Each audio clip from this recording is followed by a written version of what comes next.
প্রিয় দর্শক, আজ আমরা নাজের নামটি সম্পর্কে জানব। এই নামটি ইসলামিক নাম কিনা, এই নামটি রাখা যাবে কিনা, এর অর্থ কি বা এটি কোন ভাষার শব্দ, সেসব সম্পর্কে বিস্তারিত জানব। তো আসসালামু আলাইকুম দর্শক, আপনারা দেখছেন আব্দুল্লাহ ভিডি। ইসলামে সুন্দর নাম রাখার ব্যাপারে বেশ তাগিদ দেয়া হয়েছে। মুসলিম শরীফের এক হাদিসে এসেছে, প্রত্যেক মানুষের উপর তার নামের প্রভাব পড়ে।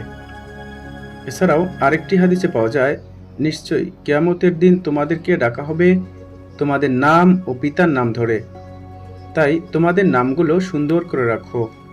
তাই আমাদের উচিত সুন্দর অর্থবহ ইসলামিক নাম রাখা। তবে যে সকল নাম বিধর্মীদের নামের সাথে মিলে যায় সেরকম নাম না রাখাই উত্তম। যদি প্রশ্ন করেন নাজের নামটি কি ইসলামিক নাম? হ্যাঁ, এই নামটি একটি ইসলামিক নাম।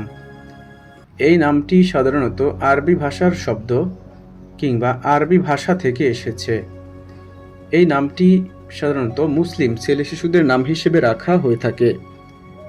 আপনাদের নামের অর্থ জানতে কিংবা ভিডিও পেতে কমেন্টে নামটি লিখে সাবস্ক্রাইব করে রাখতে পারেন। নাজের নামের অর্থ হচ্ছে দর্শক, পর্যবেক্ষক বা পরিচালক। নাজের নামটি বিভিন্নভাবে রাখা হয়ে থাকে, মোহাম্মদ নাজের, নাজের ইসলাম, আবদুল্লাহ আল নাজের ইত্যাদি। নাজের নামের বন্ধুদেরকে ভিডিওটি শেয়ার করতে ভুলবেন না।